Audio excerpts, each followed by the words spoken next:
Servus YouTuber und willkommen bei RL Photo Pro. Ja, das Jahr 2025 neigt sich ja so langsam dem Ende zu. In dem Sinne schon mal frohe Weihnachten an euch alle, besinnliche Feiertage, vor allem nicht zu viel Stress. Oft artet es ja sehr in Stress aus. Nehmt euch einfach mal eine Pausenzeit, dafür ist es ja eigentlich gedacht. Und vielleicht im Kreis der Liebsten, der Familie, Freunde etc. Und vor allem auch einen guten Rutsch ins neue Jahr. Ja, um was soll es heute gehen? Heute geht es so ein bisschen um einen Jahresrückblick. Wie ist denn mein zweites Jahr YouTube so gelaufen? Was hatte ich für Geräte? Was waren so die guten, aber auch die nicht so guten Dinge an den Geräten, die ich hatte, so im Rückblick? Und vor allem, was nutze ich gerade? Passend zu Weihnachten habe ich mir gedacht, könnte ich auch mal was an euch zurückgeben, nicht nur in Form von Videos, die ich für euch mache und mich bei euch bedanken, dass ihr da dabei seid und meinen Kanal wachsen lasst. Freut mich auf jeden Fall sehr. Und um euch da einen gewissen Dank zurückzugeben, habe ich mir gedacht, ich verlose mal eins meiner Teile, die ich so gekauft habe für ein Video und auch tatsächlich nur für ein Video, für das DeX-Video mal getestet habe. Und zwar verschenke ich an euch den Wireless HDMI Display Dongle von Benfy. Das Teil ist quasi so dann verpackt. Ihr habt da einen Empfänger, beziehungsweise einen Sender ist das hier, und einen Empfänger. Ihr könnt an dem Teil alles anschließen, was irgendwie ein Display-Signal ausgibt und wo halt am USB-C-Port quasi einen Display-Ausgang hat. Was müsst ihr dafür machen? Ein Kommentar, wo ihr reinschreibt, was ihr denn gerade für ein Smartphone nutzt und was ihr von mir gerne sehen wollt. Vielleicht auch, was so euer Traum-Smartphone wäre, wenn ihr es gerade noch nicht habt. Würde mich natürlich auch so allgemein interessieren. Die Auslosung findet dann natürlich per Video auch Ende Januar statt.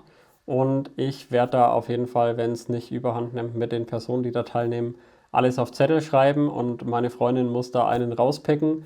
Ansonsten werde ich es digital machen und auslosen per Zufallsprinzip. Ich freue mich auf jeden Fall drauf, wenn ihr da mitmacht und bedanke mich natürlich auch nochmal für den Support dieses Jahr. So, und damit fangen wir mit dem eigentlichen Video an. Wir sehen uns gleich wieder nach dem Intro.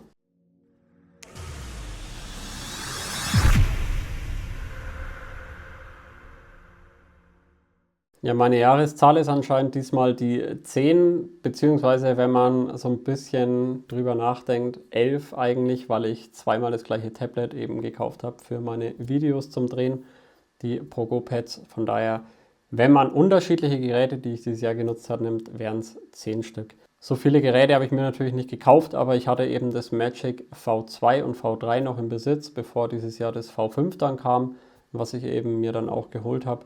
Das V3 nutzt mittlerweile hauptsächlich meine Freundin und da bin ich tatsächlich auch echt angetan, weil das Ding immer noch Updates bekommt.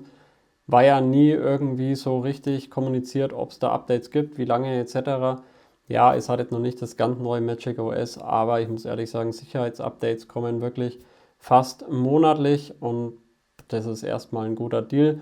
Oft passiert ja tatsächlich bei diesen großen Updates aktuell nicht viel, meiner Meinung nach zumindest. Von daher ist es auch zu vernachlässigen. Wichtig ist da wirklich die Sicherheitsupdates-Thematik, einfach weil da halt auch ab und zu von Google irgendwelche Lücken geschlossen werden, die halt Sicherheitsrisiken bieten können. Dann hatte ich ja schon erwähnt, das Magic V5 kam dieses Jahr, was ich mir eben auch in dieser goldenen Version geholt hatte. Und ich muss einfach sagen, Honor wirklich, ihr habt da einfach, zumindest für den europäischen Markt, aktuell die besten Foldables, die es so gibt. Und auch da muss ich ehrlich sagen, wenn man so mit Samsung vergleicht, Preis-Leistung, auch deutlich besser als das Fold 7 zum Beispiel. Ist natürlich auch Geschmackssache, das ist alles jetzt meine Meinung. Aber ich finde, die Krone für das beste Foldable dieses Jahr hat definitiv das Honor Magic V5 bei mir verdient. Wenn man vielleicht schon länger überlegt, sich mal ein Foldable zu holen, dann ist aber auch das Magic V3 tatsächlich noch eine super Variante. Die Kamera unterscheidet sich fast gar nicht so von meinen Testergebnissen eben vom Magic V5.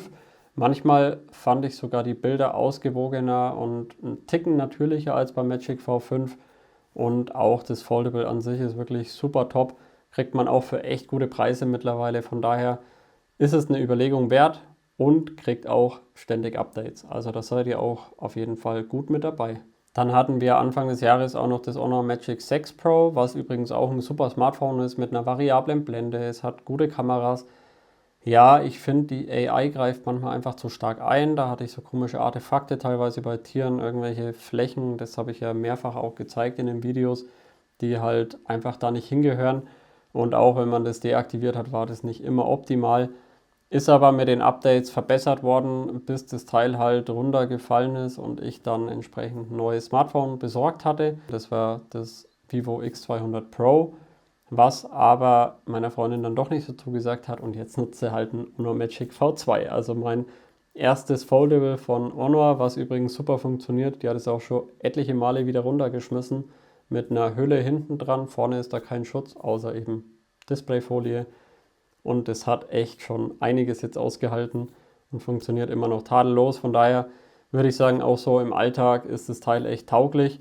Natürlich, wenn man viel mit Staub und Schmutz arbeitet, wäre ich da vorsichtig, eben wegen diesem Faltdisplay. Aber wenn man das eben nicht hat, dann ist es auch alles nicht so dramatisch. Zum Magic 6 Pro kann man ja sagen, das Magic 7 Pro ist ja dieses Jahr auch rausgekommen. Da habe ich tatsächlich nicht zugeschlagen. Ich habe ja momentan eher so das 8 Pro so ein bisschen im Visier. Das kommt jetzt demnächst schon wieder raus.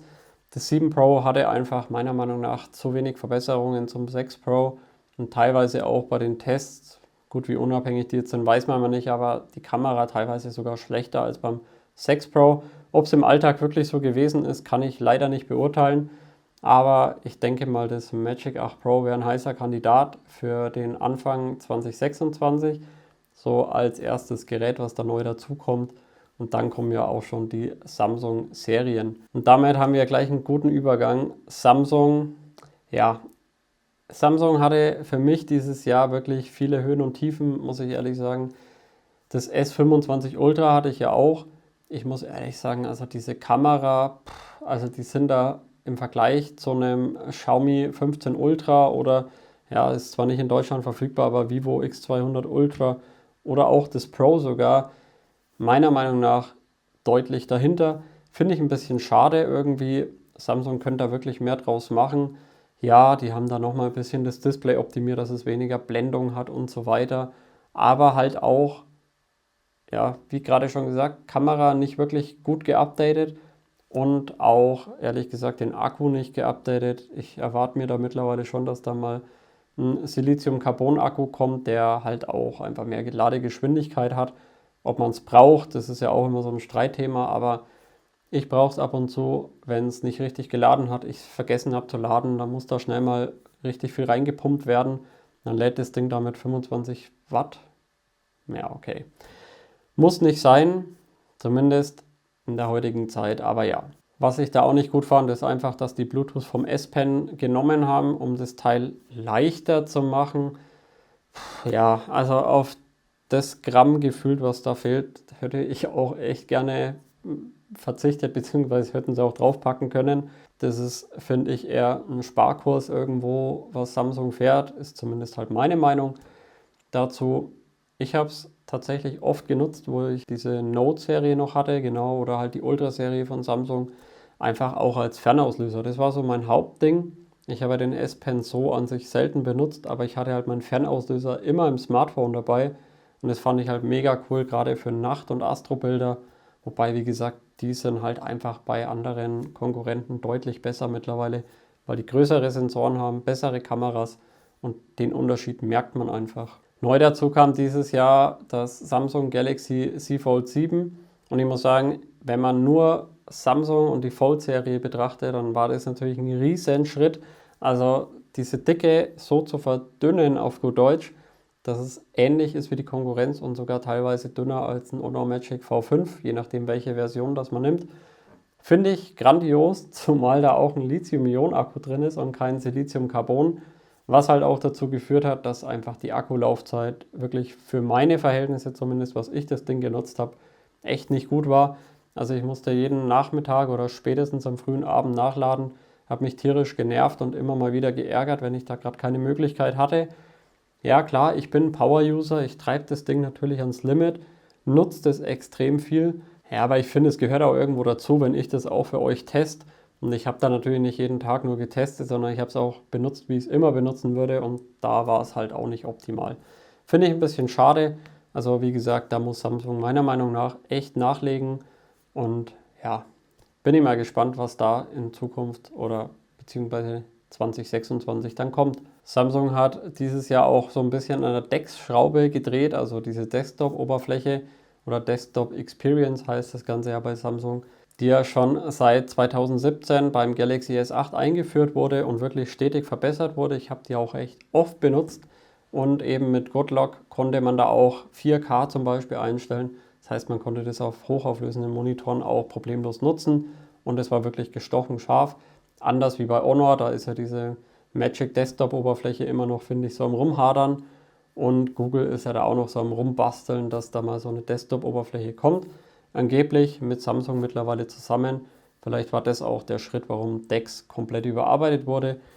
Aber da muss ich sagen, gibt es ja nur ein paar Negativpunkte. Ich habe ja auch das Video dazu gedreht, was mir da nicht so gut gefallen hat und was mir gut gefallen hat. Aber ja, ist halt Geschmackssache. Also mag nicht jeder, braucht auch nicht jeder. Der es aber gerne nutzt, der ist damit, denke ich mal, ziemlich glücklich, wie das Ganze läuft. Und die Optik ist halt wirklich an Windows 11 mittlerweile, finde ich, angepasst worden.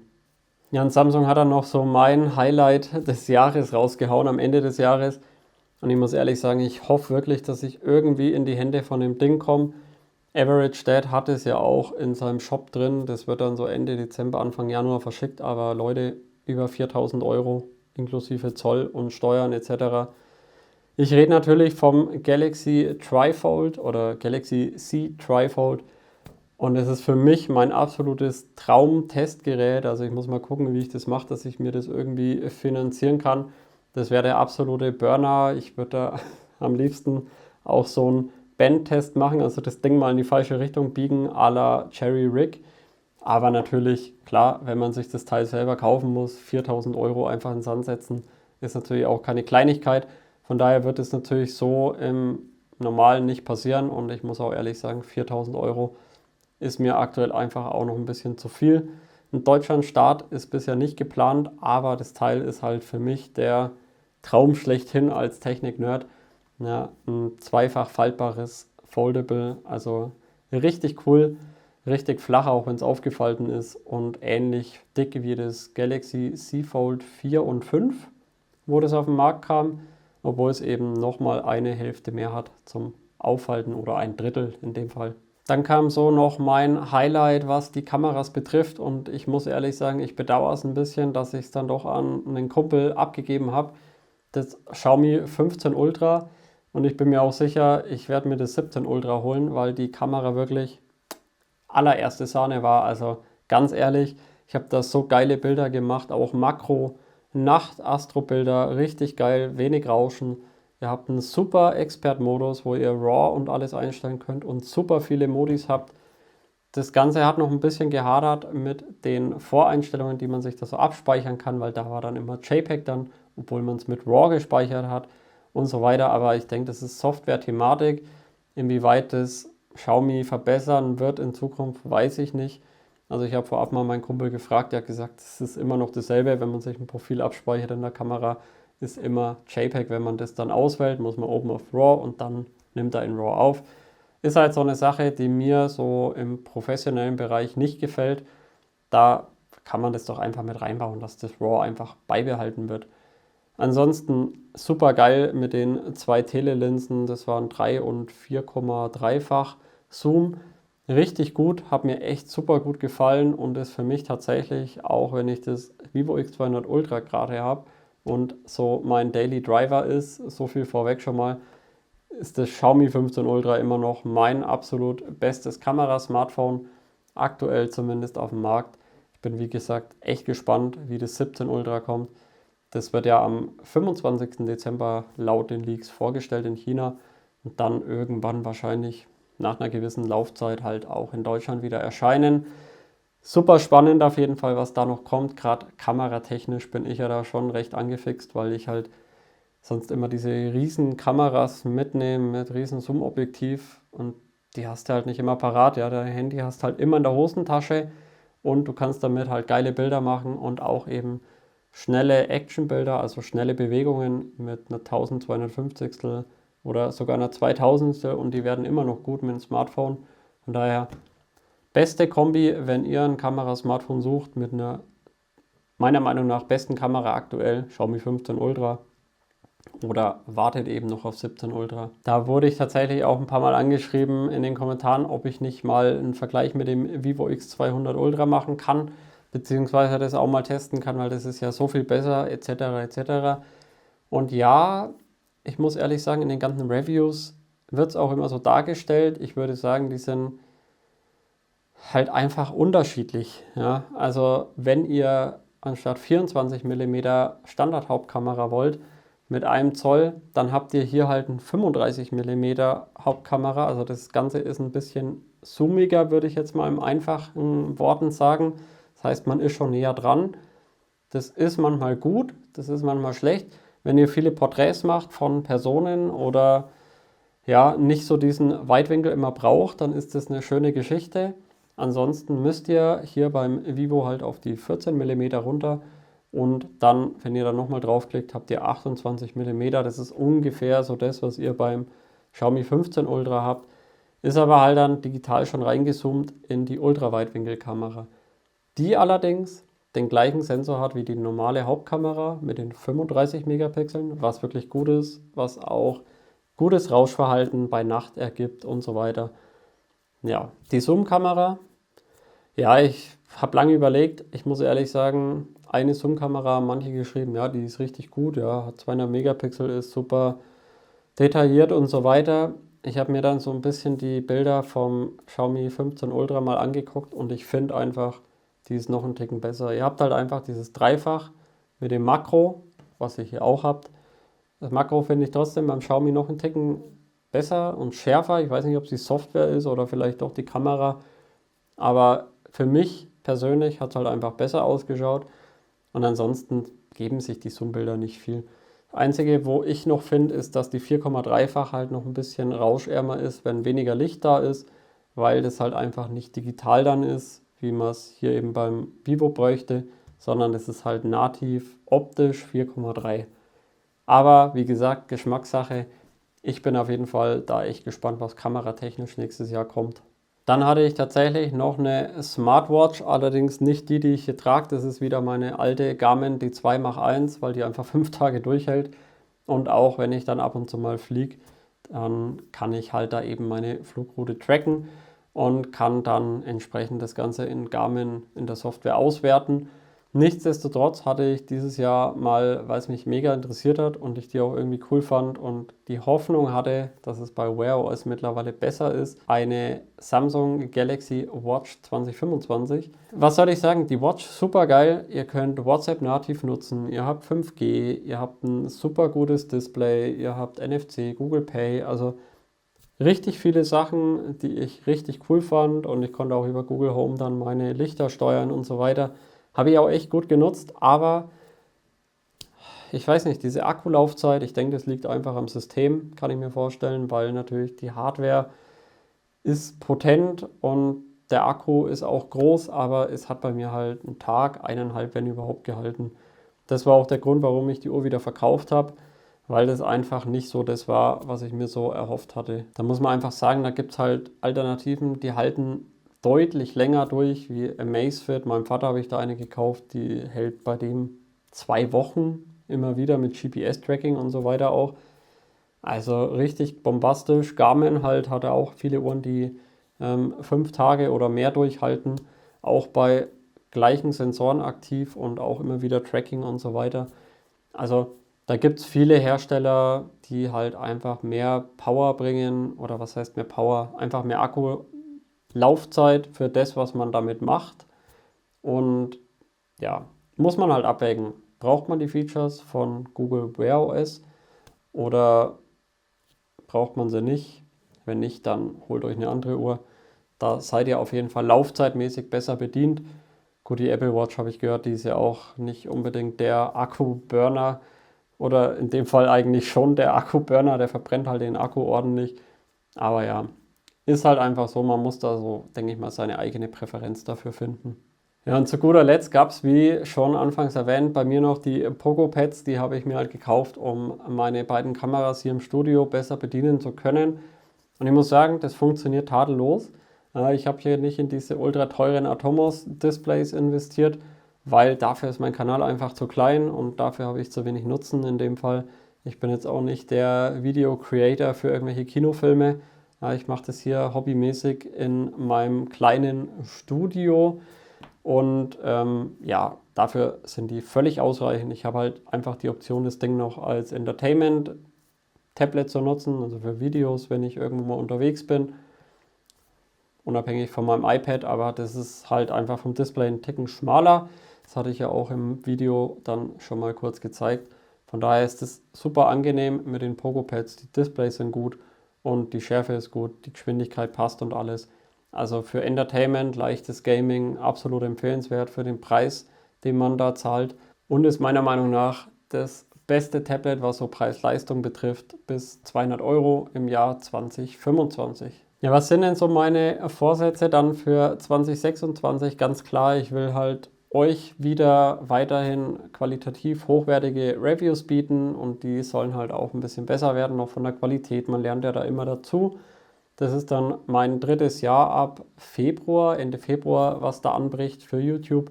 Und ich freue mich natürlich über jeden Zuschauer, der hier reinschaut, der ein Abo da lässt, der ein Like da lässt, der einen Kommentar da lässt. Also das ist für mich ja eine Hobbysache. Ich mache das halt aus Herzblut und nicht aus irgendwelchen Kommerzgründen. Und freue mich dann natürlich über jede Interaktion mit euch. Und wenn es euch halt einfach gefällt und euch auch weiterbringt, soll ja auch informativ sein, wie zum Beispiel meine Fotomasterclass mit Smartphones, die ich gemacht habe, für die, die vielleicht sich auch einfach professioneller mit dem Thema mal beschäftigen wollen und nicht einfach Point and Shoot und fertig, sondern auch wirklich mehr rausholen wollen. Außerdem habe ich mir gedacht, ich könnte wirklich meinen Insta-Kanal, der ja auch RL Photo Pro heißt, weiter vorantreiben, euch da einfach mehr mitnehmen im Alltag, auch wenn ich irgendwie gerade was Spezielles teste, wenn irgendwie neue Geräte kommen, dass man da halt eine neue Story hochlädt und eben auch mal ein paar Beispielbilder von den Smartphones, wenn ich eben zum Beispiel das Xiaomi 17 Ultra dann habe oder das Magic 8 Pro, wie auch immer, oder vielleicht auch das Galaxy Trifold, wenn es die Kasse zulässt. Ja, mal schauen. Also von daher würde ich euch da gerne mehr mitnehmen. Ihr könnt da gerne mal reinschauen, mich abonnieren. Und da werde ich auf jeden Fall ein bisschen mehr Zeit rein investieren, auch für euch, um euch da halt einfach aktueller zu halten. Einfach, dass ihr halt näher am Geschehen seid und nicht nur immer auf die Videos bei YouTube warten müsst. Das ist so ein Ding, wo ich mir vorgenommen habe für 2026. Und dann habe ich mir noch ein Thema vorgenommen, da habe ich tatsächlich noch gar nichts dazu gefunden. Und ich weiß, das ist wahrscheinlich auch ein Nischenthema. Ich habe mir vor ein paar Monaten einen Astro-Tracker gekauft, ursprünglich eigentlich für meine große Kamera, um halt mal die Milchstraße und andere Galaxien und so weiter da zu tracken, zu fotografieren. Das bedeutet, man macht da 100, 200 Bilder, je nachdem, was man so vorhat. Zum Beispiel von der Andromeda-Galaxie. Ich blende euch da mal das Bild ein, was so mein allererstes gestecktes Bild mit dem Astro-Tracker war. Und da sieht man eigentlich ganz schön, wie detailliert die ist.